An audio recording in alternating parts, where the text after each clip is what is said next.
Assalamualaikum warahmatullahi wabarakatuh.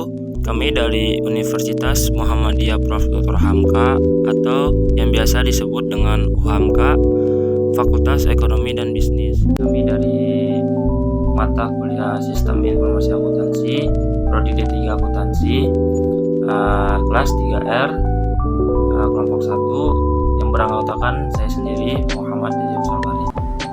Perkenalkan, nama saya Syarifah Somaya. Perkenalkan, nama saya Diana Dwi Aprianti.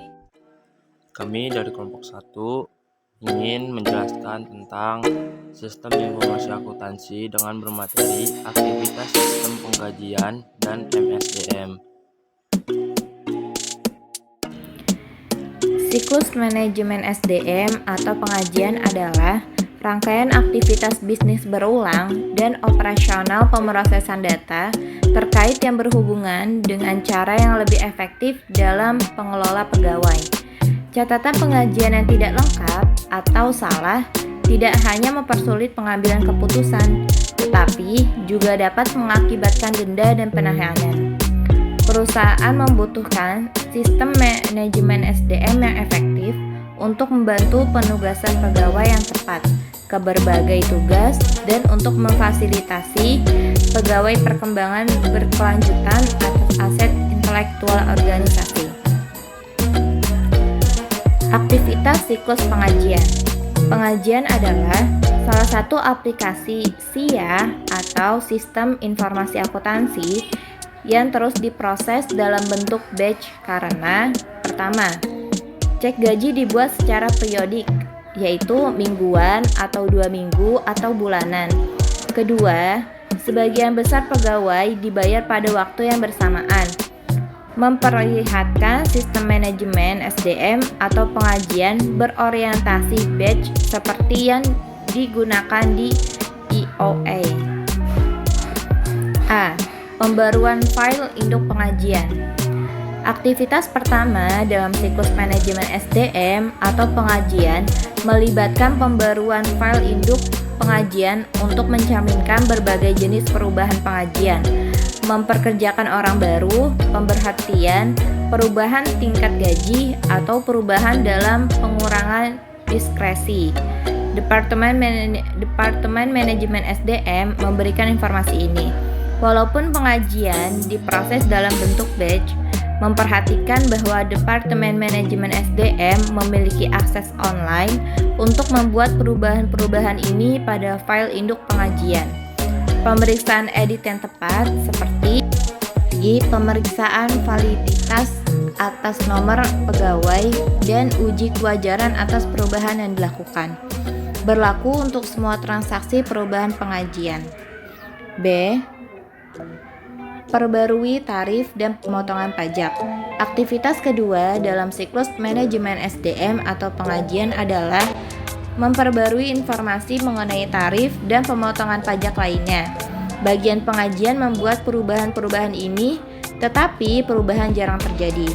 Perubahan tersebut terjadi ketika bagian pengajian menerima pembaruan mengenai perubahan tarif dalam pajak dan potongan gaji lainnya dari berbagai unit pemerintah dan perusahaan asuransi.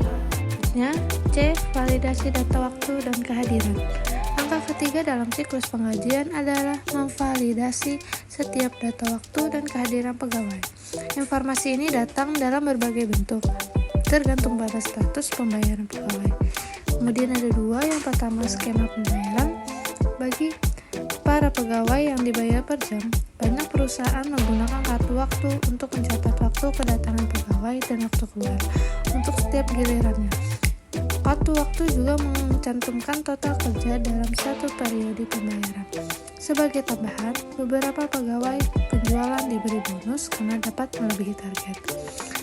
Kemudian ada peluang untuk menggunakan teknologi informasi.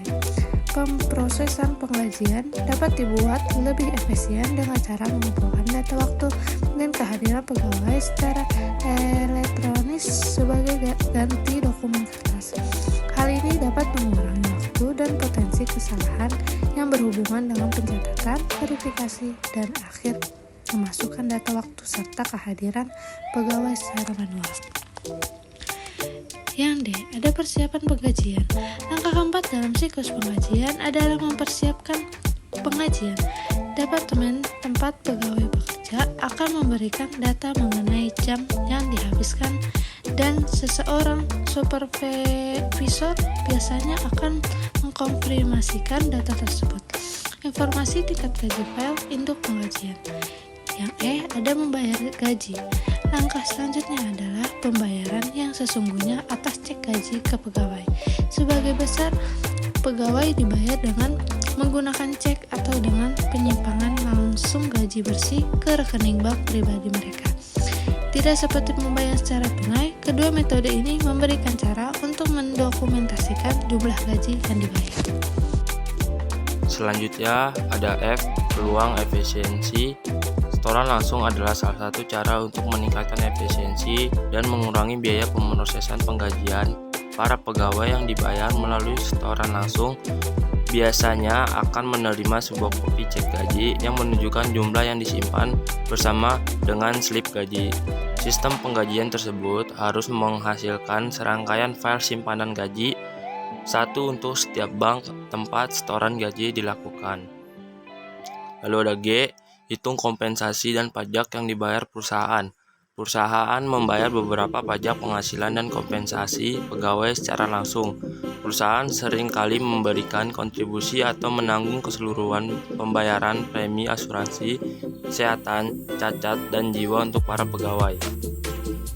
Banyak perusahaan juga menawarkan pada para pegawai mereka rencana kompensasi fleksibel yang memungkinkan setiap pegawai menerima jaminan minuman, asuransi untuk pengobatan, dan kontribusi pensiun, ditambah dengan kredit kompensasi tambahan yang dapat digunakan untuk mendapatkan waktu libur ekstra atau asuransi kesehatan tambahan.